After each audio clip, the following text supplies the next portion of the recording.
Hello good morning. তো আগের ভিডিওতে তোমরা দেখেছো আমি এসেছিলাম রুদ্রপুর আমার মামা বাড়ি। তো আজকে হলো ডে 2 ইন রুদ্রপুর, আর আজ আমরা যাব পাহাড় দেখতে। তো যথারীতি আমরা গাড়িতে উঠে পড়েছি, আর পাহাড়ের রাস্তা দিয়ে আরও উপরে ওঠার সময় আমি বাইরের ভিউটা এনজয় করছিলাম খুব। আর তারপরেই ড্রাইভার আমাদের এক জায়গায় দাঁড় করায় কিছুক্ষণ ব্রেক নেওয়ার জন্য, কারণ অনেকক্ষণ আমরা গাড়িতে ছিলাম। আর গাড়ি থেকে নামার পর আমরা দেখতে পেলাম একটা দারুণ ভিউ, আর এখানে মা আমাকে একটা ছবি তুলে দেওয়ার কথা বলছিল।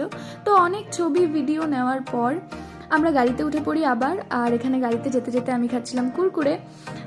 তো নেক্সট পার্টের জন্য অবশ্যই সাবস্ক্রাইব করতে হবে, আর ভিডিওটা ভালো লাগলে লাইক করে দিও। ওকে, বাই।